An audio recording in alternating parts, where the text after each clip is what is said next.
India market invest মাইন্ডসেটে আপনাদের স্বাগত। যা চ্যানেল নতুন এসেছেন তাদের করলো প্লিজ চ্যানেলটাকে সাবস্ক্রাইব করবেন, লাইক করবেন, বেল আইকনটা প্রেস করবেন, তার সাথে অল বাটনটা প্রেস করবেন, নোটিফিকেশন সঙ্গে সঙ্গে আপনাদের কাছে গিয়ে পৌঁছাবে।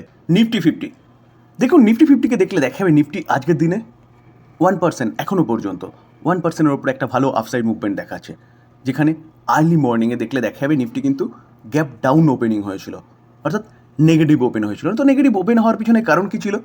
কারণ ছিল ইউএসের মার্কেট, যেখানে কালকেও আমরা ভালো পারফরমেন্স দেখিয়েছি। তো ইউএসের মার্কেট ডাউ দেখলে দেখা যাবে প্রায় 2.5% মতন কালকে ডাউন ক্লোজ দিয়েছে, এবং ন্যাসড্যাককে দেখলে দেখা যাবে ন্যাসড্যাকও কিন্তু 3% মতন নেগেটিভ ক্লোজ দিয়েছে। তো এই ন্যাসড্যাক এবং ডাউ নেগেটিভ মুভমেন্ট দেখিয়েছে বলে কিন্তু আজকে আর্লি মর্নিংয়ে আমাদের মার্কেট নেগেটিভ ওপেন হয়েছে। তো নেগেটিভ মুভমেন্ট কেন দেখিয়েছে? যেখানে ফেডারেল রিজার্ভের চেয়ারপারসন মিস্টার পয়েল স্যার, তো সেই পয়েল স্যার কালকে একটা স্পিচ দিয়েছিলেন। তো তিনি তার বক্তব্যতে জানিয়েছেন, কি জানিয়েছেন? Fed can wait on interest রেটের ব্যাপারে কিন্তু ফেড এখনও ওয়েট করবে as tariff battle with China continue. যতক্ষণ চায়নার সাথে এই ট্যারিফ যুদ্ধ চলবে ততক্ষণ পর্যন্ত ফেড ওয়েট করবে ইনফ্লেশনকে নিয়ে। পয়েল স্যারের বক্তব্য অনুযায়ী ইনফ্লেশন বাড়তে পারে এই ট্যারিফ যুদ্ধে, তিনি প্রথম থেকেই বলছেন। তো তিনি তড়িঘড়ি করে কোনো ডিসিশন নেবেন না, তিনি স্পষ্ট জানিয়ে দিয়েছেন। দেখুন ওয়াশিংটন কি বলছে Powell sir, the federal reserve can stay, ধৈর্য সহকারে থাকবে, and wait to see how tariff and another economic policy কি হচ্ছে ট্রাম্পের অ্যাডমিনিস্ট্রেশনের, তার উপর ডিপেন্ড করছে। দেখুন before making any changes to interest rate, কে বলছে? Chairperson Powell sir Wednesday. তো যখনই এই বক্তব্যটা মার্কেটে এসছে না, তখনই কিন্তু ইউএসের মার্কেট ডাউনসাইড মুভমেন্ট দেখানো শুরু করেছে। এই কারণেই ডাউ এবং ন্যাসড্যাক এতটা ডাউনসাইডে নেমেছে। তো হঠাৎ করে মার্কেটে কি হলো, যেখানে নেগেটিভ ওপেন হওয়ার পরেও আমাদের মার্কেট এতটা ভালো মুভমেন্ট শো করছে, যেখানে 1.17% এখন কিন্তু দেখাচ্ছে যে আপসাইড মুভমেন্ট দেখাচ্ছে, যেখানে 23,709 পর্যন্ত চলে গেছে। আমাদের মার্কেটকে দেখলে দেখাবে প্রায় সেপ্টেম্বর থেকে কন্টিনিউয়াসলি নিচে আসছিল। কারণ আমাদের মার্কেটের লিকুইডিটি কম ছিল, মার্কেটে স্লো ডাউন ছিল আমাদের ইন্ডিয়ার মধ্যে। তার জন্য আমরা দেখতে পারো Q2 এবং Q3 কোম্পানিগুলোর আর্নিং কিন্তু অতটা ভালো হয়নি, যার ফলস্বরূপ মার্কেট কন্টিনিউয়াসলি নিচে আসছিল, এবং ট্রাম্প আসার পরে সেই নিচেটাকে আরও নিচে নামিয়েছে। তো এখন আমাদের গভর্নমেন্ট কাজ করছে, আরবিআই কাজ করছে, মার্কেটে প্রচুর লিকুইডিটি প্রোভাইড করেছে যাতে ইকোনমিক গ্রোথটা ঠিকঠাক থাকে। তার পাশাপাশি দেখলে দেখা যাবে আরবিআইও কিন্তু 2বার রেট কাট করে ফেলেছে, ইনফ্লেশন অনেকটা কন্ট্রোলে আছে। তো বলতে পারেন এখন আমাদের ইকোনমি একটা গোল্ডেন পিরিয়ড চলছে, যেখানে মার্কেট অনেকটা নিচে রয়েছে, মার্কেট কিন্তু এখান থেকে ভালো মুভমেন্ট দেখাতে পারে। তো ওয়ার্ল্ড মার্কেট যতটা না ভালো করছে তার থেকে কিন্তু ইন্ডিয়ান মার্কেট বেশি ভালো করছে। স্যার এই ভালো করার পিছনে অনেকগুলো কারণ আছে, যেখানে ভবিষ্যতে কিন্তু আমাদের মার্কেট আরও ভালো করতে পারে। কিছু কারণ আমি বললাম, যে মার্কেটে লিকুইডিটি প্রোভাইড করেছে গভর্নমেন্ট, এবং আরবিআই কন্টিনিউয়াসলি রেট কাট করছে, যেখানে আমাদের ইকোনমি আরও ভালো গ্রো করতে পারে। তো তার পাশাপাশি আরও যে কারণগুলো রয়েছে, চলুন সেগুলো একটু জানার বা বোঝার চেষ্টা করি, তাহলে আমাদের মধ্যে কনফিডেন্স আসবে যে নিফটি এখান থেকে ভালো করতে পারে বা আমাদের মার্কেট এখান থেকে ভালো করতে পারে। এই কারণগুলোর মধ্যে একটা কারণ ব্রেন্ট ক্রুড। আমরা 85% অয়েল কী করি? পারচেস করি। তো ব্রেন্ট ক্রুড যত নিচে নামবে তত কিন্তু আমাদের ইনফ্লেশন কন্ট্রোলে থাকবে, কারণ যেহেতু 85% আমরা ক্রুড পারচেস করি, তো ক্রুডের পেছনে কিন্তু আমাদের প্রচুর টাকা বেরিয়ে যায়। তো ক্রুড যত সস্তা হবে তত আমাদের ইকোনমির জন্য ভালো, আমাদের ইকোনমি ভালো করবে। সেকেন্ড কারণ যদি দেখেন, তাহলে দেখলে দেখা যাবে কি, যে ডলার কন্টিনিউয়াসলি স্ট্রং হওয়া। 88 চলে গেছিলো ডলার, সেখান থেকে ডলার এখন 85.58-এ চলছে। তো ডলার অনেকটা উইক হয়েছে, আমাদের রুপি স্ট্রং হয়েছে। যেখানে আগে আমরা কি করছিলাম, জাস্ট 1.5 মাস আগে আমরা একটা ডলার পারচেস করতে গেলে কি করতে হতো, আমাদের 88 রুপি দিতে হতো, সেখানে এখন 85.58 রুপি দিলেই পরে কিন্তু আমরা একটা ডলার পারচেস করতে পারছি। এবং ওয়ার্ল্ডের ট্রেড হয় কিসে? ট্রেড কিন্তু ডলারে হয়। তো যত রুপি স্ট্রং হবে তত কিন্তু আমাদের খরচা কম হবে এবং আমাদের ইকোনমি ভালো করবে।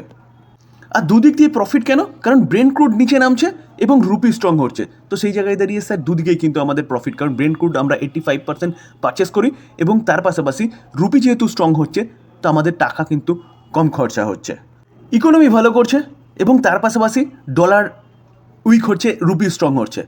তো ফরেন ইনস্টিটিউশন ইনভেস্টারও কিন্তু বাপসি দেখা যাচ্ছে, কারণ একদিক দিয়ে মার্কেটে প্রচুর পরিমাণে লিকুইডিটি সরকার এবং আরবিআই পুশ করেছে, কোম্পানিগুলো ভালো করতে শুরু করেছে।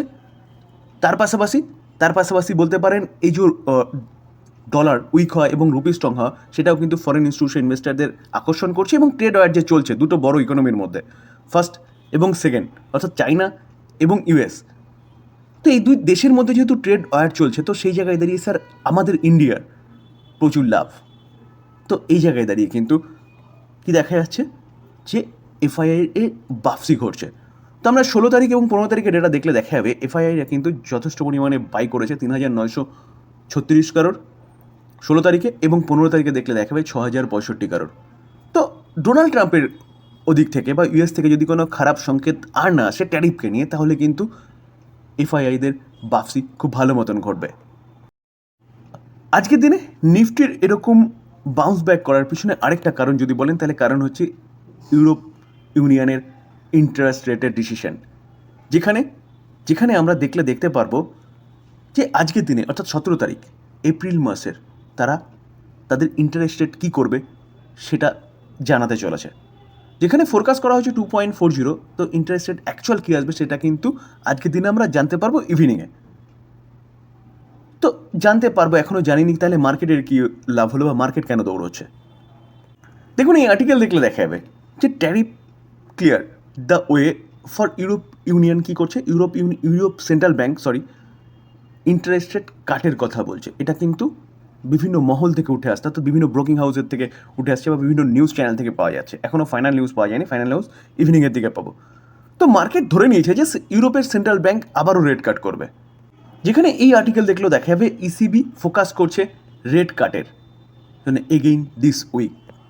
তো স্যার এটাও কিন্তু একটা কারণ আমাদের মার্কেট ভালো করার পেছনে, যেখানে আমাদের সাথে ট্রেড নিয়ে তেমনভাবে কোনো গন্ডগোল কিন্তু ইউএসের সাথে হয়নি, যেটা ইউরোপ ইউনিয়নের সাথে হয়েছে, যেটা চায়নার সাথে হচ্ছে, আমরা অ্যাকসেপ্ট করে নিয়েছি এবং ইউএসের সাথে কিন্তু কথাবার্তার মাধ্যমে আমাদের ট্রেডটাকে কিন্তু সেটেল করেছি। তো সেই জায়গায় দাঁড়িয়ে আমাদের অর্থনীতি স্টেবল রয়েছে। রেট কাট হচ্ছে মানে স্যার লোন সস্তা হচ্ছে। আমি আগে অনেকবার বলেছি লোন সস্তা হবে, এফডির ইন্টারেস্ট কমবে, মার্কেটে লিকুইডিটি বাড়বে। আর ফরেন ইনস্টিটিউশন ইনভেস্টার যেহেতু বাপসি ঘটছে, তো আমাদের মার্কেটে ভালো ইনফ্লো আসতে পারে। তো এই কারণে কিন্তু আজকের দিনে মার্কেট ভালো মুভমেন্ট দেখাচ্ছে।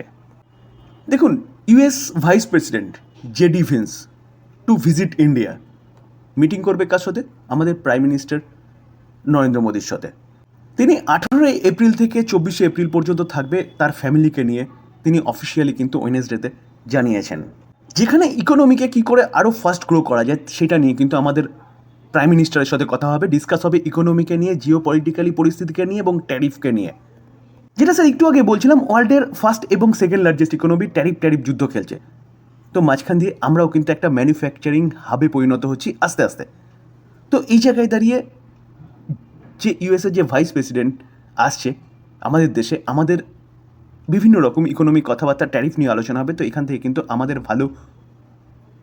ইকোনমির জন্য কিন্তু ভালো পজিটিভ কিছু নিউজ আসতে পারে, যেখানে আমরা প্রথম থেকে কিন্তু ট্রাম্প সরকারের সাথে বা ট্রাম্প অ্যাডমিনিস্ট্রেটিভের সাথে কী করছি,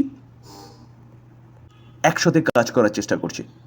তো এক্সপেক্টেড যে এই যে জেভি ভিন্স আসছে যে, তো ইনি আসলে কিন্তু আমাদের ইকোনমির জন্যে ভালো কিছু নিউজ পাওয়া যেতে পারে। স্যার এটাও কিন্তু একটা ভালো কারণ বলতে পারেন যে আমাদের মার্কেট আজকের দিনে ভালো গ্রো করার পিছনে, যেখানে ভাইস প্রেসিডেন্ট আসছে ইন্ডিয়ায় আমাদের পিএমের সাথে আলোচনা করতে, তো বিভিন্ন রকম ইকোনমিক ডিসিশন নিতে। তো মার্কেট তার জন্য কিন্তু সেলিব্রেট করছে।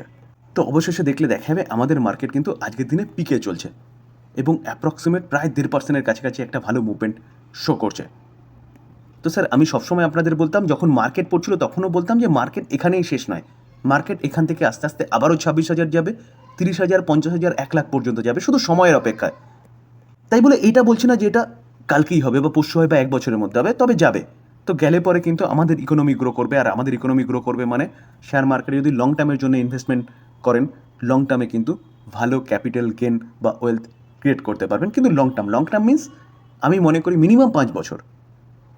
তো এই ছিল আলোচনা। যদি আলোচনা ভালো লাগে, যারা চ্যানেল নতুন এসেছেন তাদের প্লিজ চ্যানেলটাকে সাবস্ক্রাইব করবেন, লাইক করবেন, বেল আইকনটা প্রেস করবেন, তার সাথে অল বাটনটা প্রেস করবেন, নোটিফিকেশন সঙ্গে সঙ্গে আপনাদের কাছে গিয়ে পৌঁছাবে। থ্যাংক ইউ, ভালো থাকবেন।